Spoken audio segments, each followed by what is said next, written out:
Hello everybody, welcome to history by SRB. So dear children, ये class आपके लिए बहुत ही इम्पॉर्टेंट होने वाली है, क्योंकि इस क्लास में हम लोग डिस्कस करेंगे इम्पॉर्टेंट क्वेश्चंस जो आपके फाइनल एग्जाम में आने की पूरी संभावना बनी रहेगी। तो यहाँ पर हम लोग डिस्कस करेंगे वैसे इम्पॉर्टेंट क्वेश्चन जो काफ़ी इम्पॉर्टेंट है, और आप इजीली, यदि आप पहले से आपकी जानकारी हो जाए तो आप एग्जाम में अच्छे तरीके से लिख सकते हैं। ये मैं अपने एक्सपीरियंस के आधार पर बता रहा हूँ, और आप इसको देखेंगे। आपके लिए मैं 2 वीडियो बनाऊंगा, और 2 वीडियो में बहुत सारे मैं क्वेश्चन आपको बताऊंगा, और उसको आप रिवीजन करेंगे। साथ ही साथ मैं ये भी आपको बताऊंगा कि कौन से सेक्शन से ज़्यादा ज़्यादा क्वेश्चन पूछा जाता है, कौन कौन सा ऐसा क्वेश्चन है जिसे हर बार रिपीट की जाती है, संभवतः रिपीट की जाती है। 90% चांसेस होते हैं कि उसकी रिपीटेशन होती है। तो यदि आपको इसकी जानकारी हो जाए तो आप अपने एग्जाम की तैयारी अच्छे तरीके से कर सकते हो। सो डियर चिल्ड्रन, चलिए विदाउट डूइंग डिले हम लोग डिस्कस करेंगे कौन कौन से ऐसे इंपॉर्टेंट क्वेश्चन है। सेक्शन बी, यहाँ देखो डियर चिल्ड्रन, क्वेश्चन नंबर 21 में दी गई है कि how does climate affect distribution of population, explain. यानी कि जलवायु किस प्रकार जनसंख्या वितरण को प्रभावित करती है, इसको स्पष्ट कीजिए। इस सीरीज में डियर चिल्ड्रन मैं आपको केवल क्वेश्चन बताऊंगा, क्योंकि आंसर आप लोग ऑलरेडी आपके पास होगा लिखा हुआ, और अभी आपके पास समय नहीं है, हमारे पास समय नहीं है। तो यहाँ पर, और आपके पास भी बहुत ज़्यादा समय नहीं होगा, आपको क्वेश्चन अभी देखना है। ऑलरेडी आपका आंसर कॉपी में लिखी होगी या बुक में भी है, आप वहां से देख लेंगे answer. Okay, so now number 22, ये क्वेश्चन इंपॉर्टेंट होगा।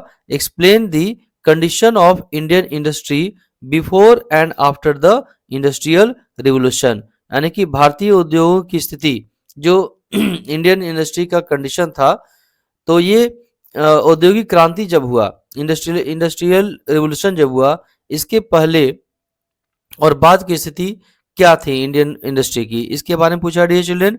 नेक्स्ट में, show with the help of 2 examples that India has an independent judiciary. तो हमारे कंट्री में इंडियन जुडिशरी जो है इंडिपेंडेंट है, ये कैसे है, इसको एग्जाम्पल के द्वारा आपको दिखाना है।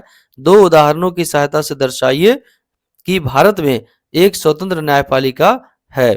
Now next one dear children, next question, explain any 2 features of the Indian constitution that make India a secular state. यानी कि इंडिया एक सेकुलर स्टेट है, धर्मनिरपेक्ष राज्य है। तो ये कैसे आप बता सकते हो कि उन संविधान, भारतीय संविधान की उन 2 विशेषताओं की व्याख्या कीजिए जो इसको एक धर्मनिरपेक्ष राज्य बनाती है।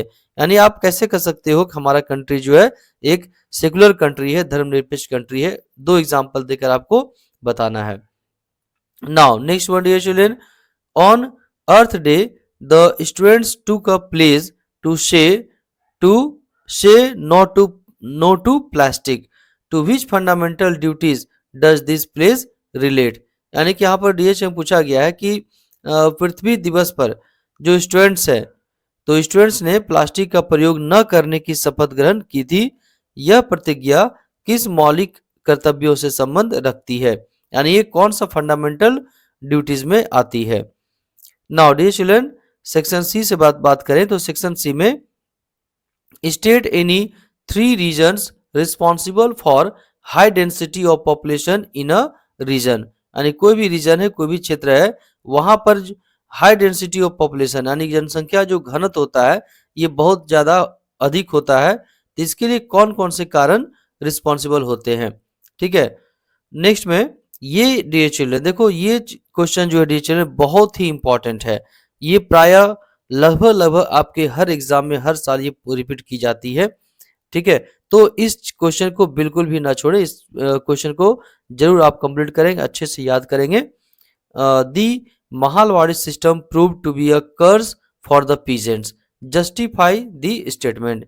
यानी यहाँ डियर चिल्ड्रन पूछा गया है कि महालवाड़ी व्यवस्था किसानों के लिए अभिशाप सिद्ध हुई, कथन को सही ठहराइए। अब देखो डियर चिल्ड्रन, यहाँ पर ध्यान दो, ये महालवाड़ी क्वेश्चन जो दिया गया, ये महालवाड़ी 2-3 तरीकों से पूछता है, बट बेसिकली ज्यादा हर बार जो एग्जाम होती है उसमें डिफ्रेंशिएट पूछा जाता है कि महाल 2 सिस्टम है, एक रैयतवाड़ी और एक महालवाड़ी। तो रैयतवाड़ी और महालवाड़ी में क्या अंतर होता है, क्या डिफरेंसेस है, ये क्वेश्चन ज्यादा पूछा जाता है। हालांकि इस बार ये जो क्वेश्चन है ये थोड़ा सा हट कर है, दूसरे तरीके से पूछा गया है। इसमें पूछा गया है कि माहलवाड़ी सिस्टम जो है ये किसानों के लिए अभिशाप था, ये कैसे? तो ये जान के रखिए, ये आप माइंड में रखिए कि ये जो क्वेश्चन है, इस क्वेश्चन से आपके एग्जाम में क्वेश्चन आना ही आना है। 99% मैं बता रहा हूँ, 99% चांसेस होते हैं, अपने एक्सपीरियंस के आधार पर मैं बता रहा हूँ। ठीक है, तो ये माहलवाड़ी और रैयतवाड़ी जरूर कंप्लीट करेंगे। नेक्स्ट जो डियर चिल्ड्रन क्वेश्चन है, ये 1857 का जो रिवॉल्ट है, ये भी बहुत इंपॉर्टेंट है और ये ध्यान में रखेंगे। इस चैप्टर से एक क्वेश्चन आपके लिए 99% एक क्वेश्चन पूछा ही जाता है। तो आप ये चैप्टर को बहुत अच्छे तरीके से रिवीजन भी कर लेंगे। और यहाँ मैं क्वेश्चन भी बता रहा हूँ कि explain any 3 economic causes of the revolt of 1857। यानी 1857 रिवोल्ट का इकोनॉमिक कारण क्या था, आर्थिक कारण क्या था। अब इसमें डियर चिल्ड्रन अलग अलग इसके कारण पॉलिटिकल कॉजेज है ना, इकोनॉमिकल कॉजेज है। तो इसमें कोई भी एक कॉज पूछ सकता है, इमीडिएट कॉज होता है, सोशल कॉज है, तो कोई भी एक कॉज शॉर्ट आंसर में ये पूछा जाता है। तो आप ये क्वेश्चन 100% अच्छे तरीके से याद कर लेंगे। और कभी कभी इसका पूरा लॉन्ग क्वेश्चन में टोटल कॉजेज को भी पूछा जाता है। यदि आप कंप्लीट कर लेंगे तो शॉर्ट में अगर 3 मार्क्स का में आएगा या 5 मार्क्स में अगर पूछा जाएगा तो इजीली आप लिख सकते हो। सो डियर चिल्ड्रन, इसको आप जरूर कंप्लीट करेंगे, ये बहुत इंपॉर्टेंट है। अब देखो डियर चिल्ड्रन, यहाँ पर और में भी सेम क्वेश्चन को रिपीट की गई है। या फिर explain the revolt of 1857 as the first war of independence. यानी 1857 को फर्स्ट वॉर ऑफ इंडिपेंडेंस कहा जाता है, प्रथम स्वतंत्रता संग्राम के रूप में कहा जाता है। तो इसको क्यों कहा जाता है, इसके बारे में आपको लिखना है। ये दोनों क्वेश्चन बहुत ही इंपॉर्टेंट है। Next day children, India has a single integrated judicial system, support the statement with suitable example. यानी कि इंडिया में जो है ये हमारा जुडिशियल सिस्टम जो है वो सिंगल इंटीग्रेटेड सिस्टम है। तो इसके बारे में बताना है। अब कैसे, सपोर्ट में, यानी कि भारत में एकीकृत एकल न्यायिक प्रणाली है, इस कथन के पक्ष में उपयुक्त तर्क दीजिए। तो आप इंग्लिश मीडियम से स्टूडेंट्स को बिलोंग करते हो तो ये हिंदी आपको अच्छे तरीके से समझ में नहीं आएगी, बट आप इंग्लिश में समझ सकते हो। और जो हिंदी मीडियम पढ़े हुए हैं वो हिंदी मीडियम इजिली समझ सकते हैं। ओके, तो यहाँ हम हिंदी और इंग्लिश दोनों में क्वेश्चन आएगा। नेक्स्ट डियर चिल्ड्रन, नेक्स्ट में है कि explain the process of appointing a minister in union council of ministries. तो यहां पर पूछा गया है, mister Sarkar is a minister in the government but is not a member of any house of the parliament, how long can he continue as a minister. अब dear यहाँ पूछा गया है कि केंद्रीय मंत्रिपरिषद में, है ना, केंद्रीय मंत्रिपरिषद में मंत्री की जो नियुक्ति होती है, मिनिस्टर की जो नियुक्ति होती है, इसको कैसे नियुक्त किया जाता है, क्या प्रोसेस है, क्या प्रक्रिया है, इसके बारे में पूछा गया है। फिर एक एग्जाम्पल यहाँ पर एक क्वेश्चन और पूछा गया है यहाँ पर कि श्रीमान सरकार में एक मंत्री हैं, ठीक है, मिनिस्टर है, लेकिन वो किसी भी सदन के सदस्य नहीं है, यानी लोकसभा हो या राज्यसभा हो, किसी का भी वो सदस्य नहीं है, तो वह कब तक अपने मंत्री पद पर बने रह सकते हैं। तो ऐसे कंडीशन में यदि कोई मंत्री बनता है तो वह कितने समय तक मंत्री बना हुआ रह सकता है। ठीक है, ये क्वेश्चन हो गया। नेक्स्ट में नंबर सेक्शन डी में बात करें डियर चिल्ड्रन, तो सेक्शन डी में ये क्वेश्चन जो है 30 क्वेश्चन, ये बहुत ही इंपॉर्टेंट है डियर चिल्ड्रन। इस चैप्टर से भी आपको एक क्वेश्चन 100% आना ही आना है, 99 बोलूंगा, 100 नहीं बोलूंगा। ठीक है, तो यहाँ पर क्या है, कंजर्वेशन से रिलेटेड एक क्वेश्चन आपके एग्जाम में रहेगा ही रहेगा, या फिर सोयल कंजर्वेशन हो या वाटर कंजर्वेशन हो, ये मैक्सिमम चांसेस होते हैं कि दिया जाता है। चलो हम लोग क्वेश्चन नंबर 30 देखते हैं क्या है। Explain any 5 factors affecting the soil formation, of soil. यानी कि मिट्टी जो बनती है, सोयल जो बनता है, तो इसको बनने के लिए कौन कौन सी चीजें हैं जो हेल्प करती है, कौन कौन सा ऐसा फैक्टर है। तो यहाँ पर 5 फैक्टर को पूछा गया है जो एक मिट्टी के निर्माण में, सोयल के निर्माण में अफेक्ट करती है, प्रभावित करती है। और अथवा में पूछा गया है explain any 5 measures of conservation of soil. यानी कि सोयल को किस प्रकार से हम लोग कंजर्व कर सकते हैं, संरक्षण कर सकते हैं, ये इसके 5 तरीके को पूछा गया है। मृदा संरक्षण के कोई 5 उपाय स्पष्ट कीजिए।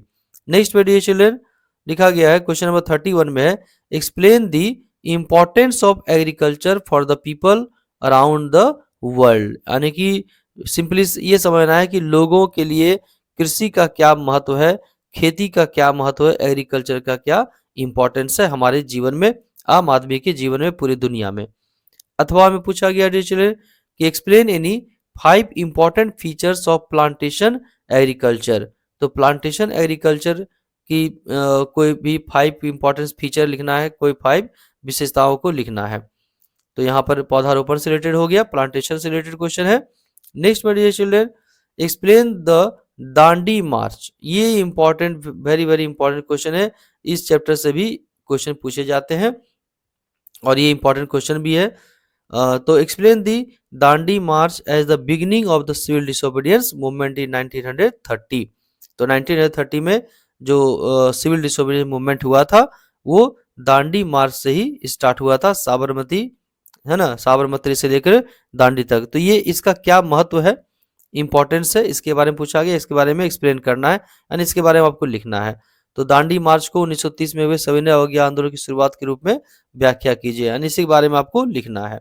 ओके टीचर, ये भी बहुत इंपॉर्टेंट क्वेश्चन है। अब नेक्स्ट में इस चैप्टर से ये 2-3 क्वेश्चन जो काफी इंपॉर्टेंट है। नेक्स्ट में है explain 5 happenings that led to quit India movement in 1942। यानी कौन कौन से ऐसी बातें हुई थी जिसने 1942 में क्विट इंडिया मूवमेंट को आगे बढ़ाया, क्विट इंडिया मूवमेंट का कारण बना। तो क्या क्या घटनाएं घटी उसमें, 5 हैपनिंग्स यानी कौन सी ऐसी चीजें, 5 घटनाएं घटी, 5 चीजें हुई क्विट इंडिया मूवमेंट के समय में। तो 1942 के भारत छोड़ो आंदोलन की ओर से और ले जाने वाली किन्हीं 5 घटनाओं की व्याख्या कीजिए। ठीक है, 5 happenings that led to quit India movement, यानी कौन कौन से ऐसे 5 घटनाएं हुए, 5 घटनाएं हुए जिसके कारण क्विट इंडिया मूवमेंट जो है उसकी शुरुआत हो गई और आगे चलती रही। Now next one, explain the powers and functions of the supreme court of India.